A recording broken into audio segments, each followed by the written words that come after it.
All right, so just heads up to everyone, we will be recording this webinar. So if you're not comfortable with that, feel free to jump off. I'm Kate DuPont Phillips. I'm the Executive Director of Healthy Communities Delaware, and I'm going to run you through an overview on this call for interest for multi-year funding and collaboration for thriving communities. If you could, please hold your questions till the end. You can put them in the chat, or we'll open up verbally for questions at the end as well. I also am having a little bit of I'm a little under the weather, so bear with me if I have to stop and take a drink or excuse my throat lozenge. All right, let's go to the next slide here. So what we'll go over is this call for interest description. What's different about this call for interest and why the approach is important, how to determine eligible geographic areas, what the focus areas of vital conditions or social determinants of health are. And I'm going to use that term interchangeably. So vital conditions basically equals social determinants of health, and I'll go over what those are in a few slides. Available funding, how to apply for the funding, what the application elements are, key dates and deadlines and questions, and then we'll do some questions and answers. So the goal of this call for interest is to improve health and well-being in communities experiencing inequities through alignment, investment, and impact. So our guiding principles at Healthy Communities Delaware are to collaborate with communities, to embed equity in everything that we do, to mobilize across sectors, to increase prosperity, to improve health, and to commit over the long term.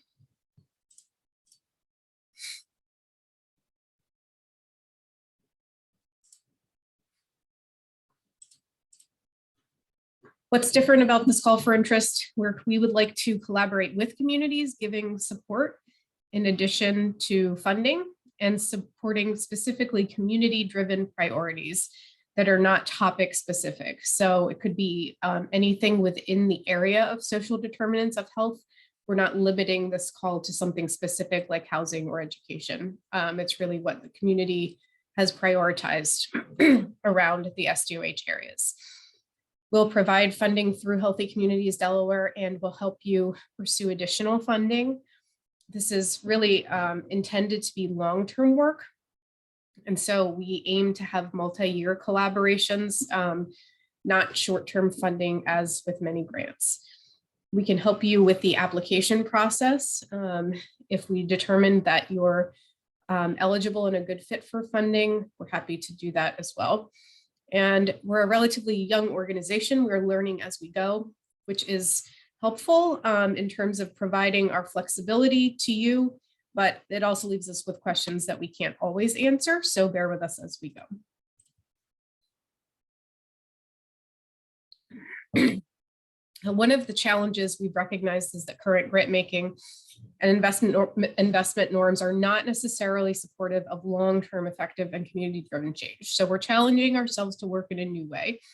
And so this is call for interest, as I mentioned, is for multi-year collaboration, of which funding is one component and other types of support are provided as needed, tailored to each community.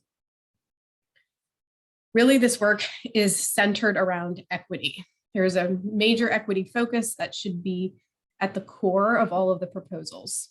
We believe that every Delawarean should have the basics needed to live a healthy life, and far too many are limited by where they live, the money they make, the discrimination they face. So we can break down these barriers together, and hopefully through our big picture collaboration across the state and with communities, we can work together to make a Delaware fair and just place for everyone to achieve optimal health and well-being. So key details of this funding opportunity are that it must be focused on the vital conditions or social determinants of health. And so I will give you more details on the list of what those are in a second. Those are basically conditions into which we're born, grow, live, learn, work, and play that affect our health. So they're the root causes of poor health.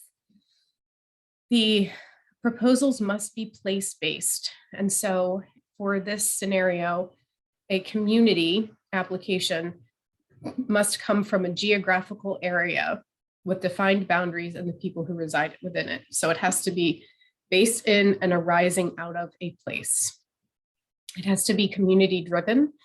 So that means the priorities for whatever is being proposed have to be coming from the community itself, rather than an outside organization who might think that a community needs something. The initial proposal is for 12 months of funding starting July 1st, 2022. The application itself is due April 30th. And so by July 1, the grant period would start. And in addition to funding, as I mentioned earlier, we provide you with support tailored to your community's needs. Eligible geographic areas. So there are two ways in which you can determine if the work that you're seeking to be funded for is in an eligible geographic area. There are two different indices that we make available for that. One is the Centers for Disease Control and Prevention's Social Vulnerability Index, or the Area Deprivation Index. I will go through them in a second. And we're focusing on these areas specifically to increase equity, because the greatest opportunities to improve health, well-being, and equity exist in these communities. So here's the eligible geographic areas, specifically using the Social Vulnerability Index for Sussex County.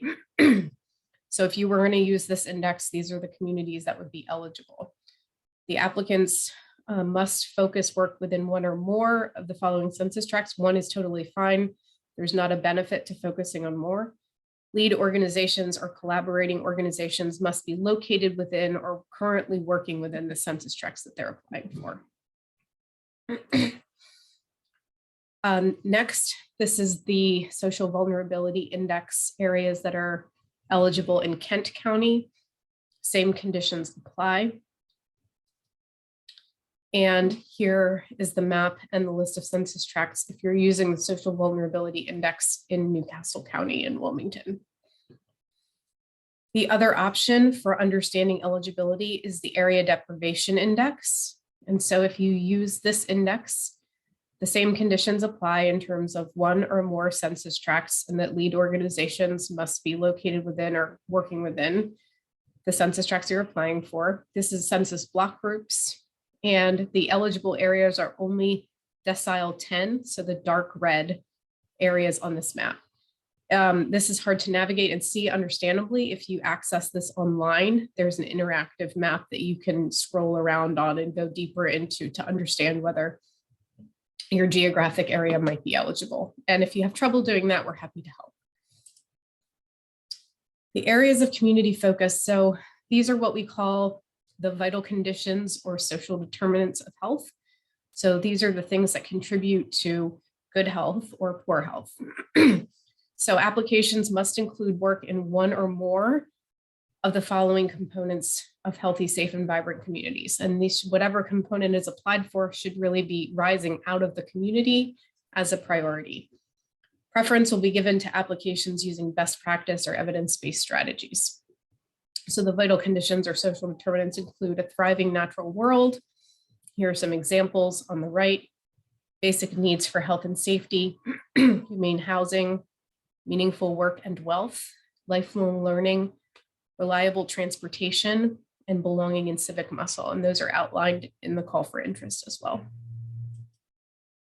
Stages of work include forming, assessment, planning, and implementation. So we'll ask you to identify the stage of work that your collaboration is most likely in at this point, whether you're bringing organizations together, and that would be a forming stage of work, whether you're assessing needs and assets in a community, that would be assessment, whether you're using data from an assessment to plan, or whether you already have a data collected and a plan in place and you're implementing that plan.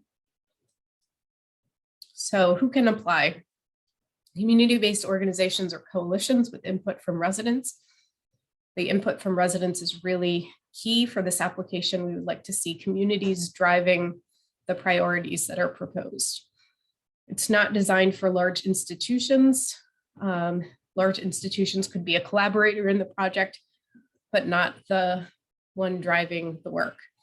If established, the organization must have a 501c3 or a fiscal agent, so that we can help you find a fiscal agent if that's needed. And the intent is to support both already existing and to foster new community level collaborations.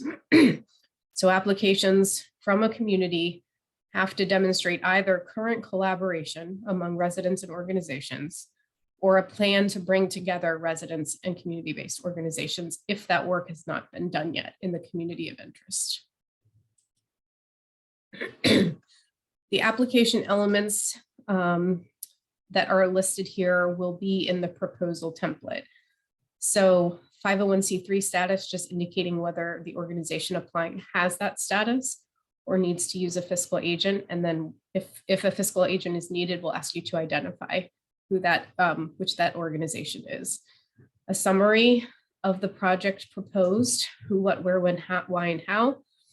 A community location of the proposed work, the vital condition or social determinant of health focus areas, a description of the team that's going to be working on the proposal, on the proposed work, issues and needs that you're responding to with the proposal, goals of the work, how you intend to measure progress, activities and timeline, and how resident input was, how residents were engaged in the data collection or whatever other process of the project you have, you are applying for that informed that work, or that will, how residents will be engaged moving forward. The project budget will need to include a justification. You can upload these or type them into a box, a free text box. The cost and detail expenses will ask for, let us know if there's any overlap between funds already requested and funding already received for this project, and then what other sources of funding specifically you might be pursuing for the project. So really do encourage you to think big and think differently about the key levers for change that could really make a difference in a community. And so a combination of programmatic, salary, and capital expenses may be requested. We reserve the opportunity to fund part or all of a request. Not all capital requests are appropriate. So some examples, this is not an all-inclusive list, that might be funded are light construction to clear or revitalize a green space, renovation of homes for vulnerable populations to increase safety and healthy home environments, minor exterior home repairs as part of a larger initiative to improve housing or blighted streets, lighting to increase street safety and walkability, revitalization of a schoolyard that might be accessible to the public. So up to a total of $350,000 will be available for this round of funding. HCD may request or may fund part or all of the request. We will share funded proposals with public and private investors with the goal of providing additional resources through co-funding. So because that is a goal, there is no specific limit on this individual funding request. Please do think about what it really takes to get the work done that you're proposing in an impactful way, and ask for that amount of funding. In terms of applying, the process is to request a required pre-application meeting, and you can do that by emailing me at kate@healthycommunitiesde.org. Basically, we're using pre-application meetings to help have a casual conversation about whether the opportunity is a good fit for what you're thinking you might want to do within your community. And then those who are eligible and a good fit will continue the application process by completing the proposal. If after we determine it's a good fit, you're interested in application support, we're happy to provide that as well. So all of the proposals will be submitted through the Delaware Community Foundation online portal, and that's listed there. And applications will be reviewed by a selection committee, and awardees will be asked to engage in a grant agreement. This is what the portal looks like. If you do not currently have an account on the DCF portal, you would need to create one. So here are some key dates and deadlines. We released the call for interest, obviously, and are having our informational webinars today. This is the second one. If you are interested in applying, please do request a pre-application meeting sometime in the February to March timeframe. We'll also be providing application support at that time. Applications will be due April 30th, and applicants will be notified by June, and then funding will begin July 1st of 2022. So I will stop sharing and take any questions that you all might have. Hi, this is Chris Kressler. Thank you for the information. I really appreciate it. One thing I wanted to ask for clarification purposes, can the state itself be the fiscal agent for a community group, a grassroots group of folks? That is an excellent question. I don't know the answer to that. Are you thinking about a specific state agency? Yes, I am the Deputy Director for Support and Outreach for the Group Violence Intervention Project, and I already have a group of our group members that are participating in our program, looking at this grant and talking about a project, you know, that they would be leading with me. So, you know, obviously they don't have a 501c3 or anything. So I just am wondering if we, as the state, you know, we fall under DSS, could be the fiscal agent, or if would need to find a community nonprofit to be the fiscal agent. Yeah, that's a great question. Let me get back to you. I don't believe that the state can be the fiscal agent, but I will double check. Do you have access to the chat, or do you want to send me an email with your, if you have access to the chat, go ahead and put your email address in, Chris, or you could email me so that I have it and I can follow up with you.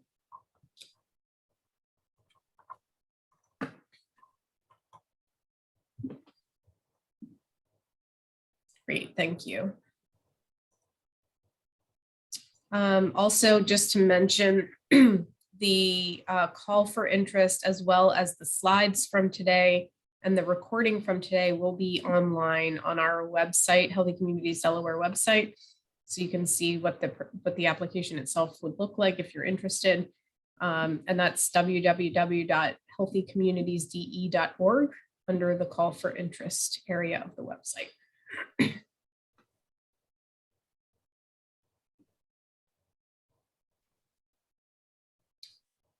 Anyone else have questions? You're welcome to put them in the chat, or to unmute yourself if you'd like.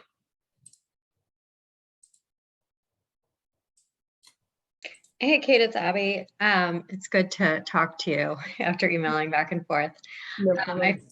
I figured I would join this information session, but I wonder if it would be best to just go ahead and schedule a time to discuss some of my questions. So I'll reply to your email and we can speak further. Okay, that sounds great. Okay, thanks, Abby. Thank you.